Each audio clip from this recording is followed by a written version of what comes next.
नमस्कार साथियों, स्वागत है आप सभी का अंकित इंस्पायर्स इंडिया पर। स्वतंत्रता दिवस की आप सभी को हार्दिक शुभकामनाएं। मेरे प्यारे साथियों, जैसा कि आप सभी जानते हैं कि भारत आज 77वीं स्वतंत्रता दिवस की वर्षगांठ मना रहा है। आज हम सभी भारतवासी अपनी आजादी के दिन को याद कर रहे हैं और आज दिन भर आप सब में बहुत सारी उत्साह और उमंग के साथ आपने अपने अपनी कैपेसिटी, अपने अपने स्तर से आज के दिन को सेलिब्रेट किया होगा। संभवतः आप सभी ने आज के दिन हर घर तिरंगा जो अभियान चल रहा है उसमें भी बढ़ चढ़कर भाग लिया होगा और आज अपने आप को तिरंगे के साथ पाकर आपने एक नई ऊर्जा, एक नए उत्साह और नए उमंग के साथ दिन भर महसूस किया होगा।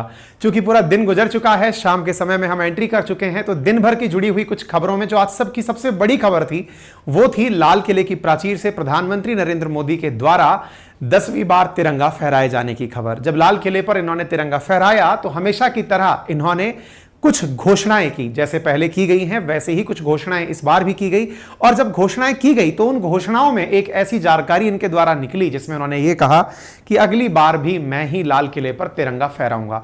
क्योंकि 2024 के अंदर लोकसभा के चुनाव मई में होने प्रस्तावित हैं। मई के रिजल्ट्स के बाद ही अगस्त में जाकर 15 अगस्त पर लाल किले पर झंडारोहण किया जा सकता है। तो ऐसी स्थिति में एक बड़ा सवाल यह बनकर आया कि कोई प्रधानमंत्री जो अभी अपने अंतिम कार्यकाल में है, यानी कि इस बार का जो चुनावी कार्यकाल है, जो उनका पूरा कार्यकाल टेन्योर है, उसमें ये उनका स्वतंत्रता दिवस दूसरे कार्यकाल का आखिरी स्वतंत्रता दिवस है।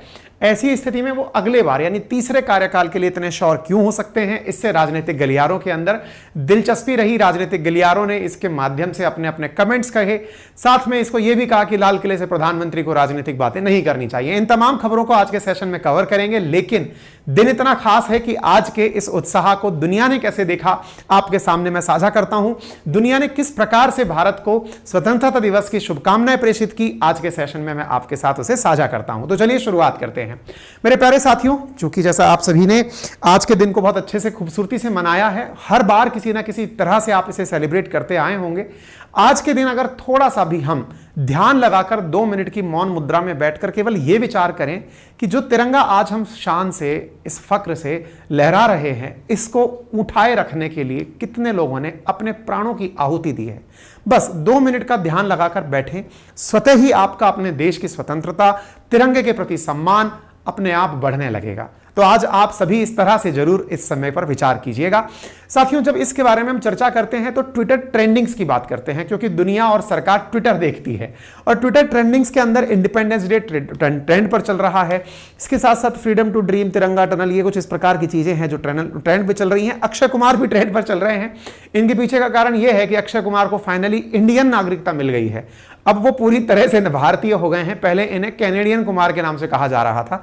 चर्चा करेंगे इनकी भी। तो आज इनके लिए भी दिन खास था। प्रधानमंत्री ने सुबह 7:30 पर जब ध्वजारोहण किया तो उसकी कुछ ग्लिम्स आपके सामने हैं। पहले राजघाट पे जाकर के किस प्रकार से प्रक्रिया को आगे बढ़ाया, नेशनल फ्लैग को इन्होंने बाकायदा होस्ट किया और इसको आप यहां पर देख सकते हैं, झंडारोहण करते हुए प्रधानमंत्री को, और फिर यहीं से लाल किले से प्रधानमंत्री ने देश को संबोधित किया।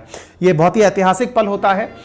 मैं कोशिश करता हूं कि इस क्षण को मैं कभी मिस ना करूं। बचपन की यादें ताजा हो जाती हैं। जब आप लोग कभी स्कूल जाया करते थे, आप सबने इस दिन को बहुत ही खूबी से याद किया होगा। जब भी तिरंगा चला है, जनगण मन बजा है, अपने आप में ऐसी भावना अंदर से आती है कि बस ये समय ही कुछ और होता है जब ये हमारा राष्ट्रगान बज रहा होता है।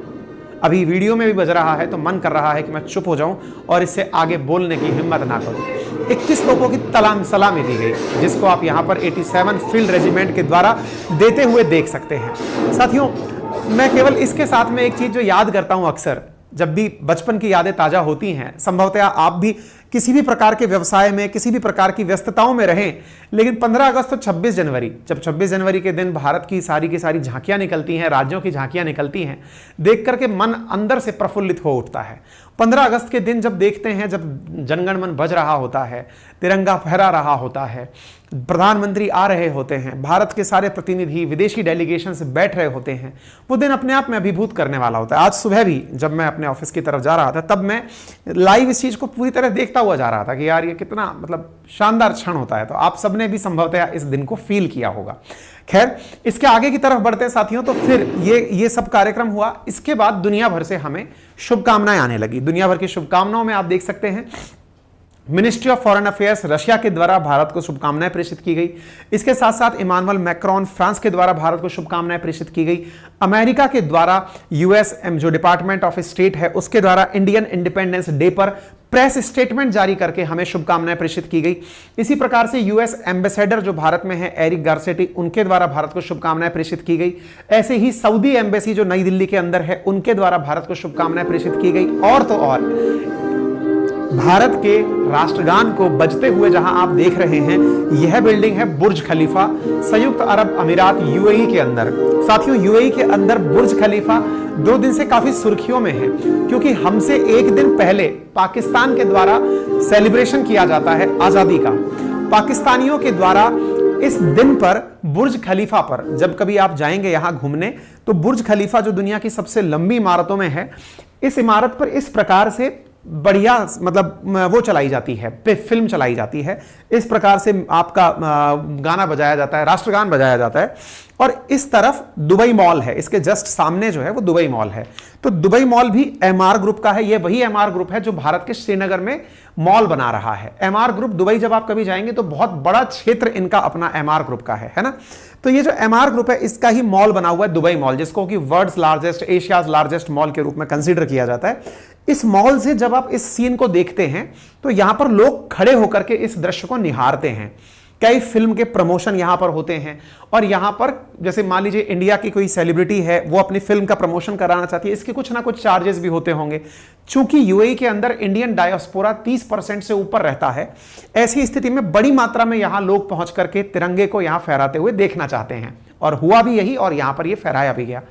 लेकिन हमसे 1 दिन पहले पाकिस्तान का इंडिपेंडेंस डे होता है, दोपहर रात 12 बजे वो भी चाह रहे थे कि उनका भी तिरंगे की तरह उनका 1 दिन पहले ही उनका झंडा यहां पर चलाया जाए। और इसके ऊपर हमने एक सेशन भी किया था, अपने ट्विटर पर डाला था। अगर आप चाहें तो मुझे फॉलो कर सकते हैं ट्विटर पर, अंकित कुमार अवस्थी मेरा हैंडल है, के अंकित के नाम से।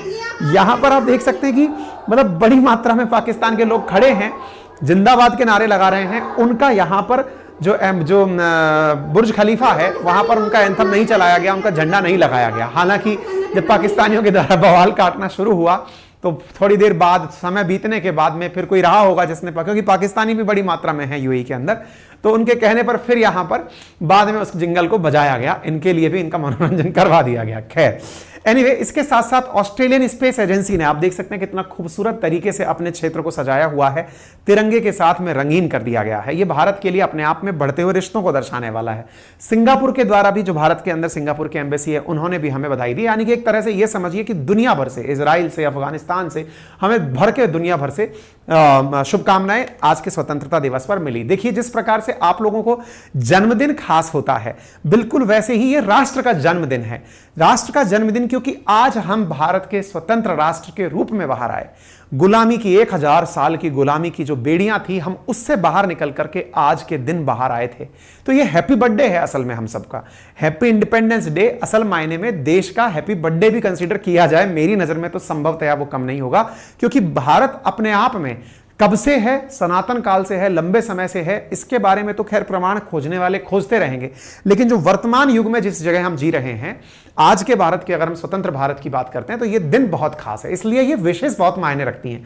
जैसे आपका कभी जन्मदिन होता है तो कोई आपको बर्थडे विश देता है तो आपको बहुत अच्छा सा लगता है, फील गुड होता है कि हमें बर्थडे विशेष किस किस ने दी, हमें कितनी शुभकामनाएं मिली। तो उस तरह से ये शुभकामनाएं बहुत मायने रखी।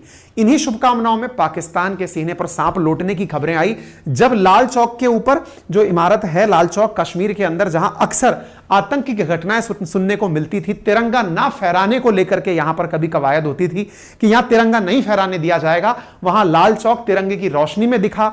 लोग यहां पर कश्मीर के अंदर जो इंडिपेंडेंस डे है उसको सेलिब्रेट करते हुए दिखाई दिए। कई दशकों में यह पहली बार ऐसा यहां हो रहा था। 370 हटाने के बाद यहां पर बनी अमन, चैन और शांति की है गवाह बना। तो इस प्रकार से भारत ने पूरी तरह से इस समय को एंजॉय किया। तो प्रधानमंत्री ने फ्लैग होस्ट किया, फ्लैग होस्ट के बाद में फिर उन्होंने भाषण देना शुरू किया। अच्छा, तो अब साहब इन्होंने भाषण जब दिया तो उन भाषण में क्या कहा? भाषण में सामान्यतः प्रधानमंत्री कहते हैं मेरे प्यारे देशवासियों। इस बार इन्होंने कहा मेरे प्रिय 140 करोड़ परिवारजनों। 140 करोड़ परिवारजनों को संबोधित करते हुए प्रधानमंत्री ने, हालांकि आप में से कई पढ़ने लिखने वाले बालक ये भी कह सकते हैं कि सर अभी जो 2011 के बाद की सेंसस है 2021 वाली वो तो हुई नहीं है, प्रधानमंत्री को कैसे पता चल गया। खैर, दुनिया भर को पता है कि हमारी कितनी आबादी है और इन्होंने स्वीकार भी कर लिया है और बहुत ज्यादा जरूरी है कि भारत की जनगणना जल्दी से कराई जाए। 140 करोड़ परिवारजन कहकर के इन्होंने 77वें स्वतंत्रता दिवस पर लाल किले से जब तिरंगा फहराया तो प्रधानमंत्री का पहला वाक्य यह बनकर के सामने आया था। 90 मिनट यानी 1.5 घंटे का इन्होंने भाषण दिया और 10वीं बार इन्होंने अपने संबोधन से देशवासियों को बधाई दी। ठीक है, जब बधाई दे रहे थे, जहां 140 करोड़ परिवारजन शब्द यूज में ले रहे थे, उसी समय राजनीति की 3 बुराइयां, परिवारवाद, भ्रष्टाचार और तुष्टीकरण। यह परिवारवाद मतलब एक परिवार के द्वारा अपने ही परिवारजनों को आगे बढ़ाए जाने को लेकर। असल में इस शब्द का उपयोग ये क्यों करते हैं? असल में जो इंडिया गठबंधन बनकर के अपोजिशन खड़ा हुआ है उसमें अब सेकंड पीढ़ी भी सामने साथ साथ आती जा रही है। जैसे Rahul Gandhi ji second third generation से निकल करके आ रहे हैं, Akhilesh Yadav ji second third generation से निकल करके आ रहे हैं, सेकंड जनरेशन से निकल कर आ रहे हैं, तेजस्वी यादव जी, इसी प्रकार से जहां जहां स्टालिन जी, जो जहां से भी हैं, उद्धव ठाकरे जी, ये सब सेकंड जनरेशन हैं। तो असल मायने में सेकंड और थर्ड जनरेशन पर कटाक्ष करने के लिए यहां पर शब्द यूज किया गया परिवारवाद, यानी जिनके फर्स्ट लोग जो थे तो एक प्रकार से प्रधानमंत्री लाल किले पर खड़े थे लेकिन राजनीतिक बयान दे रहे थे। राजनीतिक बयान से मतलब कि उनको पता था कि भाई चुनाव में जाना है तो यहां से अच्छा मौका क्या होगा, सब लोग सुनने वाले हैं। तो परिवारवाद असल में अपोजिशन के ऊपर कटाक्ष था, सटायर था। इसके बाद दूसरा शब्द था भ्रष्टाचार। भ्रष्टाचार को लेकर के ये बयान क्यों दिए? क्योंकि अब तक 10 साल के कार्यकाल में, जो 10 साल का कार्यकाल 2024 में पूरा होगा, अभी तक इनके ऊपर भ्रष्टाचार का कोई भी मामला उजागर नहीं हुआ है। लेकिन जब इससे पहले 10 साल की यूपीए की सरकार थी तो उस समय में बहुत सारे भ्रष्टाचार के मामले, 2G, 4G, कोयला कांड, 3G, कोयले की खान और पता नहीं क्या क्या मतलब स्कैम निकल के आने लगे थे, कॉमनवेल्थ खेल स्कैम सामने आने लगे थे। तो ये इस वजह से लोगों को हिंट में भ्रष्टाचार शब्द का उपयोग कर रहे थे। तीसरा जो शब्द यूज किया गया दैट इज तुष्टीकरण। अंग्रेजी में कहते हैं इसको अपीजमेंट। अपीजमेंट का शब्द का अर्थ होता है कि धर्म के आधार पर या फिर किसी भी आधार पर जो आपको विभेदित करता है उस आधार पर किसी की गलतियों को इग्नोर करके उसका साथ देना। इसका मतलब समझने का प्रयास करें। मान लीजिए कि 2 समुदाय कहीं एक जगह पर रहते हैं, ए और बी समुदाय कहीं रहते हैं। एक पार्टी को ऐसा लगता है कि बी समुदाय उनके लिए वोट बैंक हो सकता है। ऐसी स्थिति में बी समुदाय की अगर गलतियां भी हैं तो उन्हें भी इग्नोर करके उनको साथ खड़े रहना अपीजमेंट कहलाता है। अच्छा, ये केवल समुदाय तक सीमित नहीं है, ये नस्लों पर भी लागू होता है, ये देश पर भी लागू होता है। अगर आप वर्ल्ड वॉर की हिस्ट्री उठाकर देखेंगे तो आप जानेंगे कि असल मायने में जर्मनी का जो सेकंड वर्ल्ड वॉर का टेन्योर था ना, फर्स्ट वर्ल्ड वॉर से सेकंड वर्ल्ड वॉर का जो दौर था 20 साल का, हिटलर जिस समय वर्ल्ड वॉर की तैयारी कर रहा था उस समय पर काफी इग्नोरेंट हो गए थे फ्रांस और ब्रिटेन। ये एक तरह से उसे ये ट्रीट कर रहे थे कि ठीक है तुम जो कर रहे हो हम चुप हैं। ऐसे ही अमेरिका, यूएसएसआर चुप थे। तब जो वो विस्तारवादी हरकतें कर रहा था, नस्लीय हिंसा कर रहा था, सब लोग ये सोचकर चुप थे कि ठीक है हम इससे ज्यादा बहस नहीं करेंगे, अदरवाइज ये हमारे सिर पर आकर पड़ेगा, शांति खराब करेगा। तुष्टीकरण काफी व्यापक शब्द है, तो इन्होंने इस बुराई के बारे में भी यहां पर चर्चा करी। प्रधानमंत्री ने लोगों से आशीर्वाद मांगते हुए फिर कहा 2047 में देश जब स्वतंत्रता के 100 साल का जश्न मना रहा होगा, देश का तिरंगा दुनिया के विकसित देश की पहचान के साथ लहराएगा। यानी देश की 100वीं वर्षगांठ अब इन्होंने आगे तक का टारगेट ले लिया है। 75 से लेकर 100 साल के बीच में देश को डेवलप्ड कंट्री के अंदर ऐसा क्या होता है जो अभी आपके पास नहीं है? डेवलप्ड कंट्री में प्रति व्यक्ति की पर कैपिटा आय, क्योंकि जिस समय 2047 में हम होंगे तब वर्ल्ड बैंक के द्वारा यह निर्धारित कर दिया गया होगा कि इतने रुपए तक प्रति व्यक्ति आय अगर किसी की होगी तो उसे डेवलप में माना जाएगा, है ना। तो अभी हमने बड़ी मात्रा में लोगों को लोअर मिडिल इनकम कैटेगरी से अपलिफ्ट किया है। ऐसी स्थिति में संभवतया आने वाले समय में प्रति व्यक्ति आय बढ़ने की तरफ यहां इशारा था। तभी इन्होंने अपने अगले बयान में कहा कि अगले 5 साल में हम देश की इकोनॉमी को दुनिया की 3 टॉप इकोनॉमी में ले जाएंगे। यानी ये जो शब्द है ये अपने आप में अर्थव्यवस्था की तरफ ही इंडिकेट करता हुआ शब्द निकल कर आया। 5 साल को उन्होंने महत्वपूर्ण बताते हुए कि भाई अगले 5 साल में हम 3rd लार्जेस्ट इकोनॉमी दुनिया की बन जाएंगे। ये विजन क्लियर है, क्योंकि जब देश में ये आए थे प्रधानमंत्री बनके तब देश 10वीं इकोनॉमी था दुनिया की, अब 5वीं है और हम इकोनॉमिक प्रोग्रेस की तरफ बढ़ रहे हैं। यहीं पर इन्होंने एक बयान दे दिया और वो ये किया कि लाल किले पर 2024 में वे ही तिरंगा फहराएंगे। बस यहीं से सबसे बड़ा पॉइंट निकल कर आ गया कि 2024 में वे ही तिरंगा फहराएंगे। इस बात को लेकर प्रधानमंत्री सो श्योर कैसे हो सकते हैं, क्योंकि 2024 में मई में चुनाव है। यहां तक देखिए पॉइंट ये थे, तो यहां पर ऑब्वियस सी बात है कि टारगेट किया जा रहा था, राजनीतिक मंच के रूप में पॉइंट दे दिया गया। 2024 में वे ही तिरंगा फहराएंगे, ये लाइन बोलते ही फिर लोगों की प्रतिक्रियाएं आनी ही थी, राजनीति होनी ही थी। पीएम मोदी ने यहां से एक कविता भी पढ़ी, आपको दे दी गई है, आप भी पढ़ लीजिएगा जब मन करे। उन्होंने कुछ बातें भी कही। क्या कहा? एस्पिरेशनल डिस्ट्रिक्ट की उन्होंने कल्पना की थी, आज उसके सुखद परिणाम मिल रहे हैं। अच्छा, बाय द वे, ये एस्पिरेशनल डिस्ट्रिक्ट होती क्या है, मैं आपको थोड़ा सा बता दूं। प्रधानमंत्री ने अपनी रणनीति बनाते समय प्रगति स्कीम के माध्यम से भी और वैसे भी जब एस्पिरेशनल डिस्ट्रिक्ट प्रोग्राम लॉन्च किया था, देश में जब भी कोई योजना लॉन्च की जाती है किसी भी प्रधानमंत्री के कार्यकाल में, कालखंड में, तो योजनाएं सारे देश में एक समान तरीके से प्रगति दिखाती नहीं है, प्रोग्रेस नहीं दिखाती हैं। मतलब क्या हुआ इसका? कहीं पर वो तेज चलती हैं, कहीं पर वो धीरे चलती हैं, योजनाओं का इंप्लीमेंटेशन कहीं लैग करता है, कहीं लाभार्थियों को मनोवांछित परिणाम नहीं मिल पाते हैं। ऐसी स्थिति में प्रधानमंत्री ने उन डिस्ट्रिक्ट्स का चयन करने का सरकार के कर्मचारियों से कहा जहां पर योजनाओं का क्रियान्वयन तुलनात्मक रूप से कम है। कई पैमानों पर स्वास्थ्य के मामले में, सैनिटेशन के मामले में, शिक्षा के मामले में, निर्माण के मामले में जो जिले पीछे हैं उनका पहले चार्ट बनाया गया और फिर उनके बारे में तैयारी करके उनको डेडिकेटेडली टारगेट किया गया कि इन्हीं के ऊपर कार्य किया जाएगा, यहां से प्रोग्रेस नापी जाएगी। और हुआ भी, उसके फायदे भी बहुत हुए।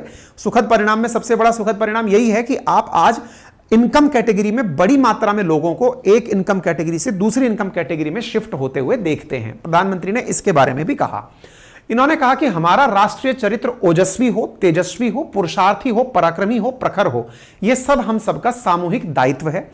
आज ना हमारे मन में, ना 140 करोड़ भारतवासियों के मन में और ना ही दुनिया के मन में भारत को लेकर कोई इफ्स या बट्स यानी कोई किंतु अथवा परंतु नहीं है कि भारत कितना तेजी से आगे बढ़ेगा। इसके पीछे इन्होंने अपना क्या कहा कि भाई देश में एक स्थिर सरकार आई है और स्थिर सरकार के कारण से देखने वालों के मन में, दुनिया के मन में यह विचार है कि हम लोग एक स्थिर सरकार देने की तरफ आगे बढ़ रहे हैं। अगेन लाल किले की तरफ से प्रधानमंत्री ने अपनी सरकार की खूबियां गिनाते हुए अपनी सरकार को क्यों, मतलब दुनिया एक तरह से समझिए ना कि प्रधानमंत्री चुनाव से पहले अपना आखिरी भाषण दे रहे थे लाल किले से, पूरे देश को संबोधित करते हुए। यहां से आगे जो भाषण होंगे वो चुनावी भाषण होंगे।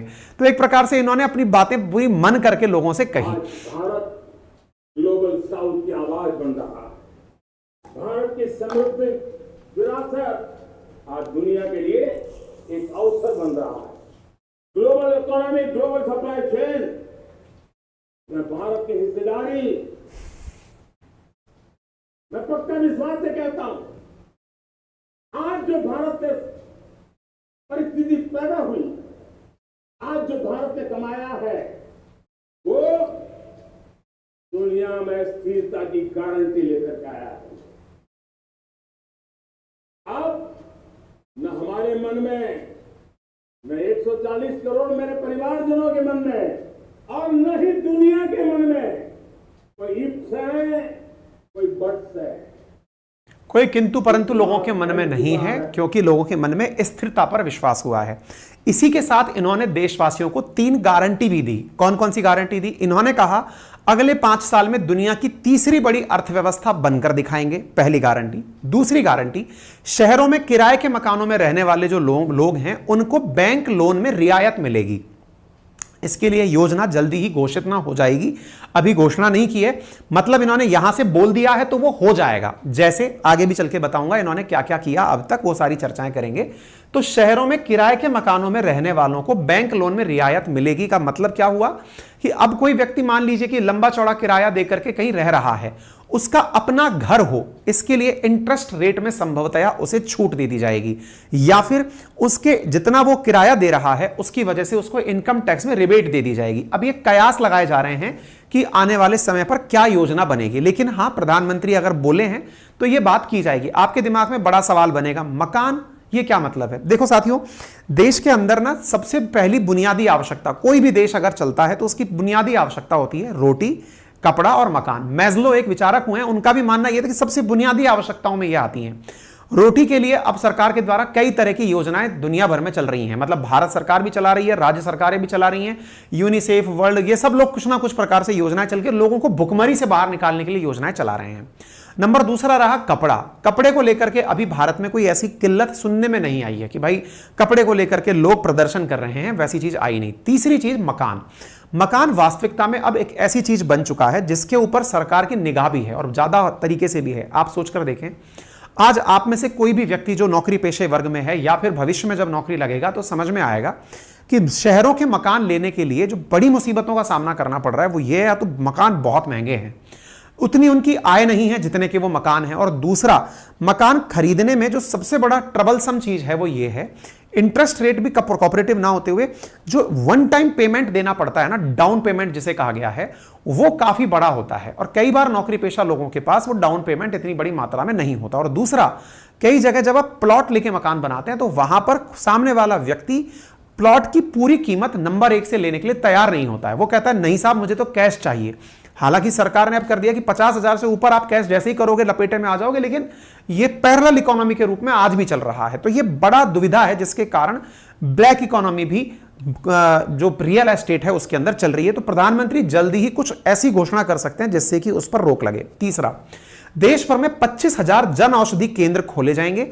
17 सितंबर को विश्वकर्मा योजना शुरू करने का ऐलान किया। अब ये क्या है ये योजना, इसके भी कयास लगाए जा रहे हैं। जैसे विश्वकर्मा जो है वो मैसन्स को, कारीगरों को कहा गया है, चाहे वो घर बनाने वाले हों या फिर जो फर्नीचर का काम कर, किसी भी तरह का कोई मैकेनिक है, उन्हें जो निर्माण कार्य में इन्वॉल्व है उन्हें विश्वकर्मा कहा गया। तो ऐसा क्या है उस विश्वकर्मा योजना में जो 17 सितंबर के दिन अनाउंस होगा, तो वो भी देखने वाली बात होगी और जब वो होगा तब हम उसके बारे में जरूर आपके साथ चीजें साझा करेंगे। ठीक है, अब क्या इन बातों का कोई महत्व है, आइए इसको थोड़ा जज कर लेते हैं। कैसे?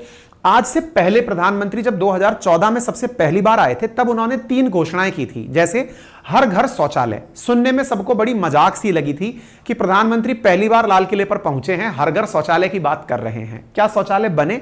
बिल्कुल बने। और आज आप गांव में जाएंगे, कहीं भी जाएंगे, एटलीस्ट लोगों के बीच में शौचालय शब्द जहन में आ चुका है। ग्रामीण परिवेश में भी शौचालय एक मैंडेटरी व्यवस्थाओं के अंदर शामिल हो चुका है। लोगों की हैबिट्स बदली हैं और लोग आसानी से अब इस चीज के बारे में चर्चा करने के लिए सहज हुए हैं।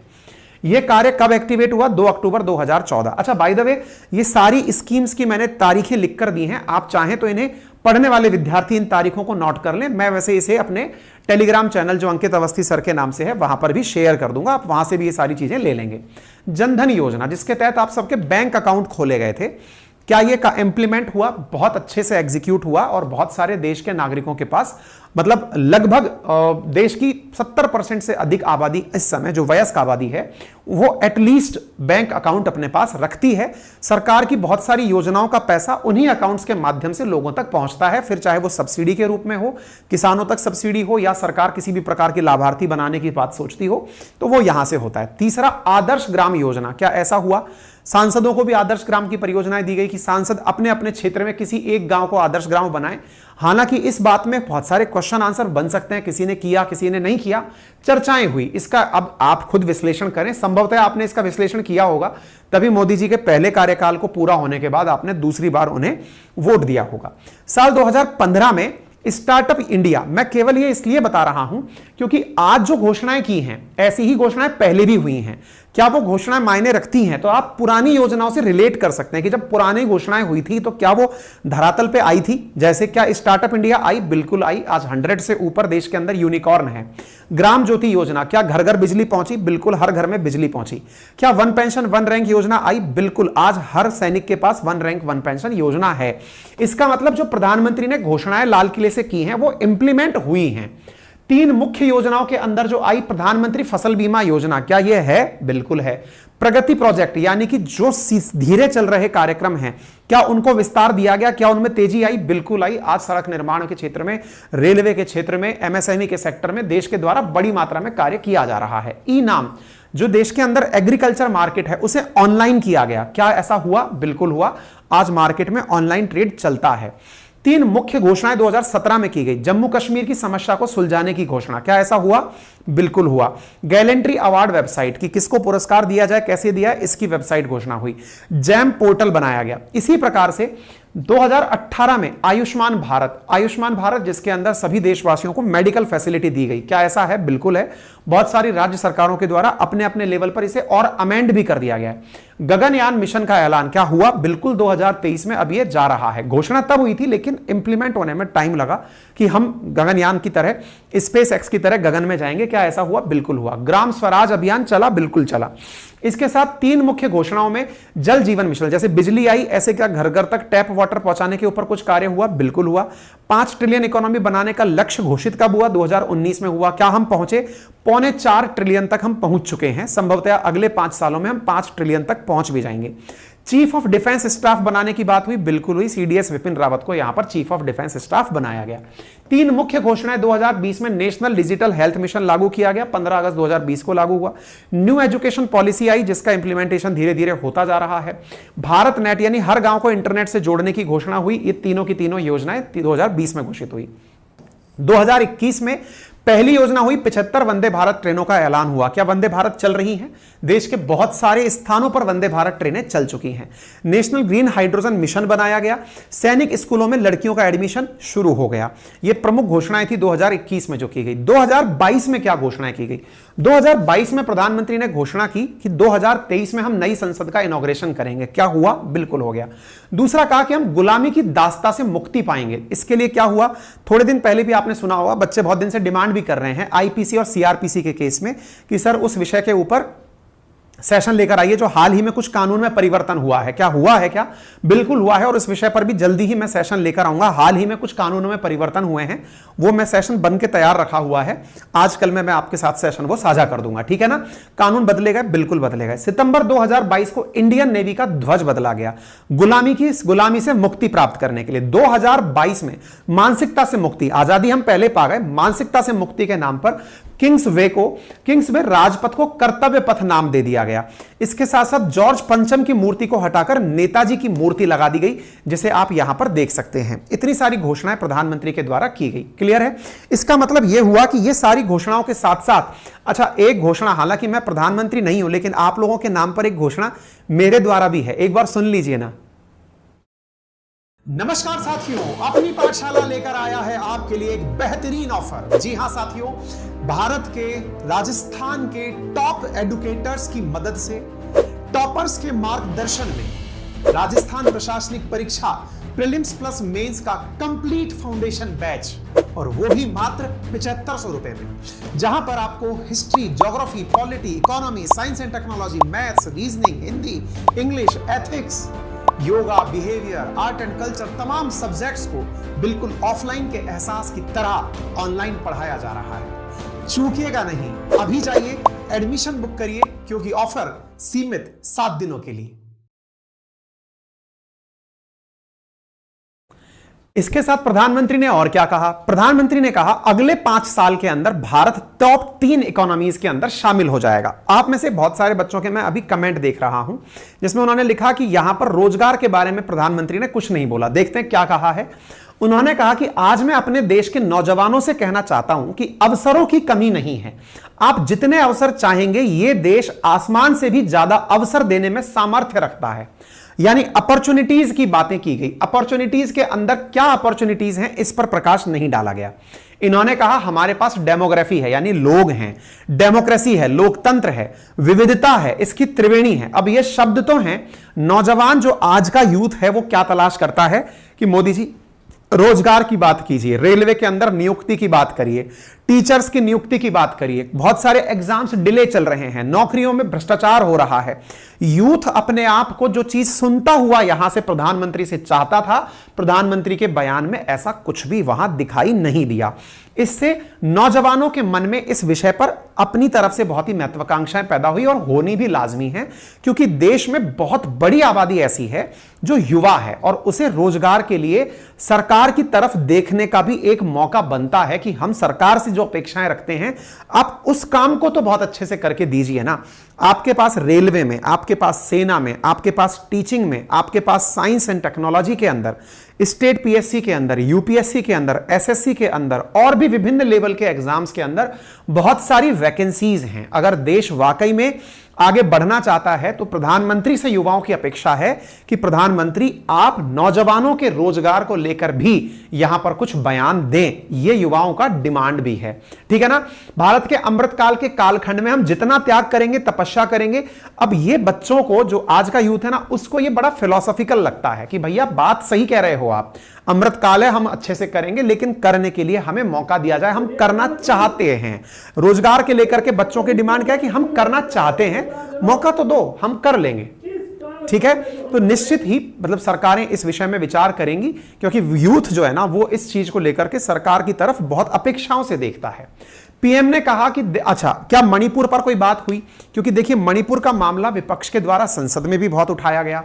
इसके बाद में मणिपुर का मामला प्रधानमंत्री ने लाल किले से भी उठा दिया और उन्होंने कहा कि मणिपुर के अंदर अब शांति आ रही है, समाधान तलाशे जा रहे हैं, पूरा भारत मणिपुर के साथ खड़ा है। प्रधानमंत्री ने लाल किले से बोल करके कहा कि पूर्वोत्तर में, विशेषकर मणिपुर में जो हिंसा का दौर चला, कई लोगों को अपना जीवन खोना पड़ा, मां बेटियों के सम्मान के साथ खिलवाड़ हुआ, लेकिन कुछ दिनों से लगातार शांति की खबरें आ रही हैं।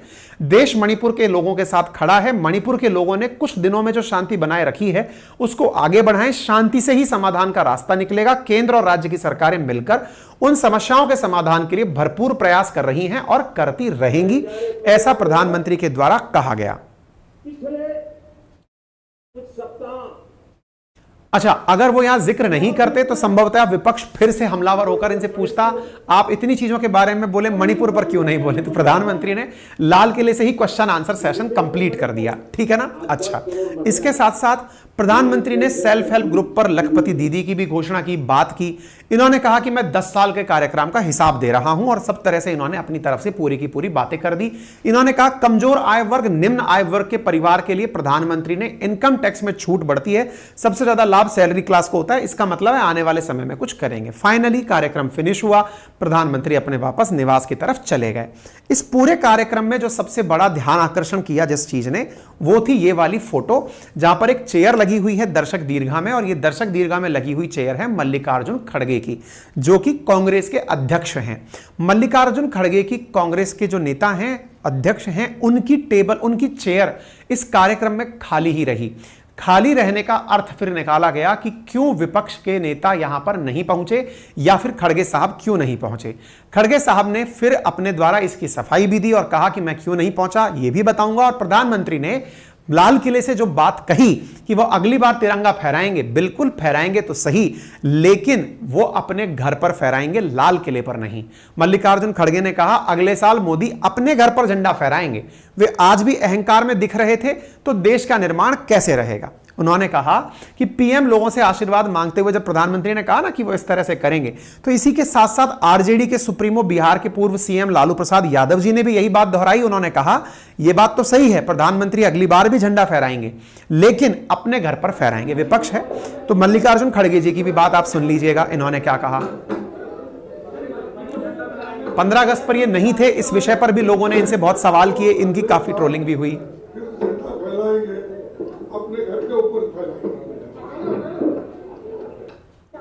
लोगों ने इनसे सवाल पूछा कि सर, जब देश का प्रधानमंत्री होता है, देश का स्वतंत्रता दिवस होता है, तो आप वहां पर क्यों नहीं पहुंचे।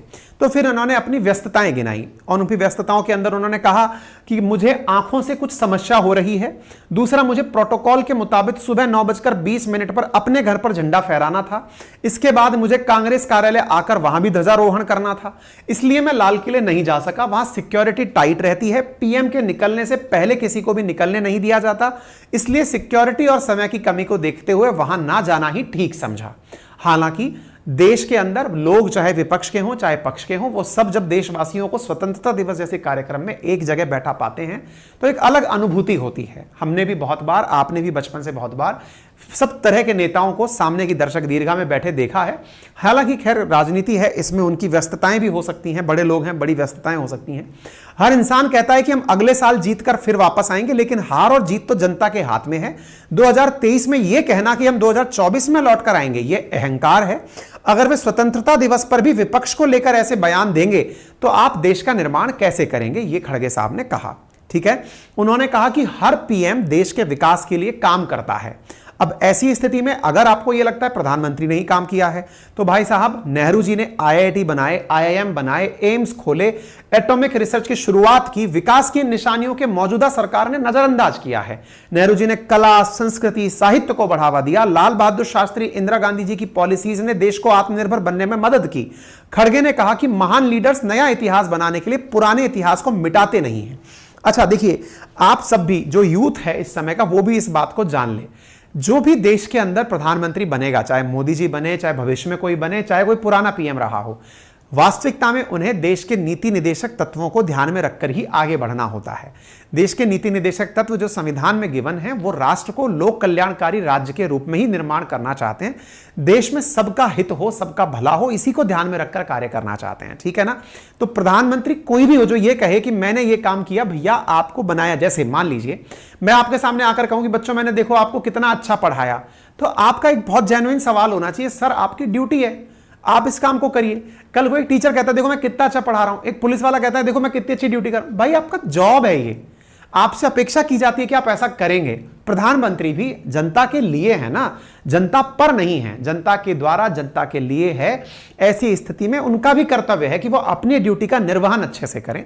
तो खड़गे साहब की ये बात बिल्कुल सही थी। विपक्ष की तरफ से आम आदमी पार्टी की जो आतिशी हैं, उन्होंने क्या कहा, उन्होंने फिर अपने तरीके से उस बारे में कहा, बोले हमने भी 10 साल का कार्यकाल देखा है प्रधानमंत्री का, हमने मणिपुर में देखा, हमने हरियाणा में देखा। इन्होंने प्रधानमंत्री के कालखंड में देश में हुई उन चीजों पर ध्यान आकर्षित करवाया जो देश के अंदर ऐसे कमजोरी के रूप में दिखाई पड़ता है कि देखिए इन चीजों के अंदर सरकार अपने द्वारा समाधान नहीं कर पाई। हम प्रधानमंत्री के 10 साल का लेखा जोखा देश के लाखों स्कूलों में देख रहे हैं जहाँ पे छत नहीं है, डेस्क नहीं है, दीवारें टूटी हुई हैं। हम प्रधानमंत्री के 10 साल का लेखा जोखा रोज अखबारों में देखते हैं कि जहाँ पे दूर दराज के इलाकों में कोई पति अपनी पत्नी को 100 किलोमीटर अपने कंधे पे लेके जाता है इलाज के लिए।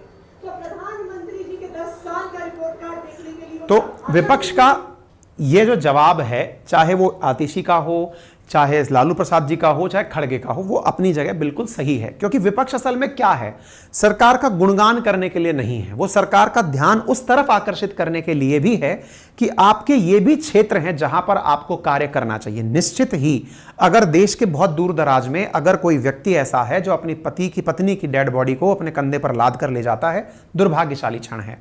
अगर देश के अंदर सांप्रदायिक हिंसा होती है, दुर्भाग्यशाली है। अगर देश में मणिपुर जैसी हिंसा होती है, दुर्भाग्यशाली है। तो जिस देश के प्रधानमंत्री ने अपनी खूबियां गिनाई, तो विपक्ष ने अपनी जिम्मेदारी भी बखूबी निभाते हुए उन्हें याद दिलाया कि आप इनके द्वारा इन चीजों पर भी अगर कमियां बात की जाए तो आपके पास इतनी कमियां भी हैं, ठीक है ना।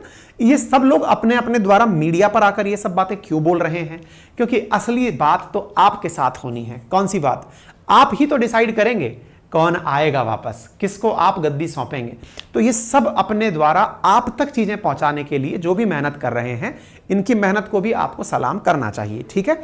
उम्मीद है आपको ये बात समझ में आए। जयराम रमेश जी ने कहा, पिछले 9 वर्षों में प्रधानमंत्री मोदी की विफलताओं के 3 शब्द, दुर्नीति, खराब नीतियां, अन्याय और शायद सबसे महत्वपूर्ण है बदनीयत, के तहत वर्गीकृत किया जा सकता है। बयानबाजी और शेखी भगाड़ने से अब यह सच्चाई नहीं छिप सकती जो स्पष्ट रूप से देश के सामने है। तो उन्होंने जयराम रमेश जी के द्वारा भी इस पर अपनी प्रतिक्रिया दी गई, जो कि कांग्रेस के वरिष्ठ नेता हैं, ठीक है। तो इसका मतलब विपक्ष अपना काम कर रहा है, सरकार अपना काम कर रही है, सबको आपके सामने परफॉर्मेंस देनी है जी। कुल मिलाकर बात यह है, ठीक है। एक इंटरेस्टिंग फैक्ट जान लीजिए, देश में प्रधानमंत्री ने 1 साल में 2 बार लाल किले पर तिरंगा फहराया है। इस कारण से इनका 10वां सीन बन गया। कैसे? असल मायने में 2018 में आजाद हिंद सरकार की 75वीं वर्षगांठ के मौके पर लाल किले में खास कार्यक्रम आयोजित किया गया था, जिसमें मोदी जी ने साल में दूसरी बार लाल किले पर तिरंगा फहराया था, ठीक है ना। इसलिए इस तथ्य को याद रखिएगा। कई बार आपके दिमाग में सवाल बन जाएगा, 1 साल में भी क्या 2 बार प्रधानमंत्री ने तिरंगा फहराया है? जी हां, मोदी जी ने 1 साल में 2 बार 2018 में फहराया है, ठीक है। सबसे ज्यादा बार लाल किले पर तिरंगा किसने फहराया? तो नेहरू जी ने फहराया। इसके बाद मोदी ऐसा करने वाले पहले गैर कांग्रेसी पीएम बन चुके हैं। यह आपके सामने लिस्ट है, जिसमें सबसे ज्यादा लाल किले पर नेहरू 17 बार, इंदिरा गांधी 16 बार, 10 बार मनमोहन सिंह, 10 बार नरेंद्र मोदी, 6 बार अटल बिहारी, 5 बार राजीव गांधी, पीवी नरसिम्हा राव 5 बार, लाल बहादुर शास्त्री 2 बार। इस प्रकार से सबने अपने अपने क्रम में किया है। उम्मीद है आप सभी साथियों को आज का यह सेशन पसंद आया होगा। मेरे प्यारे साथियों, वर्ष 2023 का जो जुलाई माह गया है, इसका जो भी करंट अफेयर्स था, वन डे एग्जामिनेशन के पॉइंट ऑफ व्यू से वन लाइनर करंट अफेयर्स जो भी था, उसके लिए हमने आप लोगों को आज के दिन एक सौगात भेंट की है। और वो सौगात ये है, हमने लास्ट मंथ का पूरा करंट अफेयर अपनी पाठशाला एप्लीकेशन पर ई बुक सेक्शन के अंदर डाल दिया है। आप वहां पर महत्वपूर्ण नोट्स पर आधारित करंट अफेयर को ले सकते हैं मात्र 30 रुपए में। ठीक है, पूरी पीडीएफ है, आपके पास तुरंत डाउनलोड हो जाएगी। हिंदी में भी है और इंग्लिश में भी है। हम थोड़ा डिले हो गए, 7 दिन डिले थे क्योंकि हमारी किताबें चल रही थी। किताबों की घोषणा भी है आप लोगों के लिए, आप वो भी सुन लें। और हाँ, जिन्हें हमारे साथ अपनी प्रशासनिक परीक्षाओं की तैयारी को दिशा देनी है, वो भी अवश्य हमारे अपनी पाठशाला पर आकर पढ़ाई करें। ठीक है, अच्छा, बाकी आपको यह सेशन कैसा लगा जरूर कमेंट बॉक्स में बताएं। आप देश के लिए क्या अपेक्षा रखते हैं जरूर कमेंट बॉक्स के अंदर हमें बताएं। फिलहाल के लिए इतना ही, और आपके लिए जरूरी घोषणा ये रही। नमस्कार साथियों, अपनी पाठशाला लेकर आया है आपके लिए एक बेहतरीन ऑफर। जी हां साथियों, भारत के राजस्थान के टॉप एडुकेटर्स की मदद से, टॉपर्स के मार्गदर्शन में राजस्थान प्रशासनिक परीक्षा प्रीलिम्स प्लस मेंस का कंप्लीट फाउंडेशन बैच, और वो भी मात्र 7500 रुपए में, जहां पर आपको history, geography, polity, economy, science and technology, maths, reasoning, Hindi, English, ethics, yoga, behaviour, art and culture, तमाम सब्जेक्ट्स को बिल्कुल ऑफलाइन के एहसास की तरह ऑनलाइन पढ़ाया जा रहा है। चूकिएगा नहीं, अभी जाइए, एडमिशन बुक करिए, क्योंकि ऑफर सीमित 7 दिनों के लिए।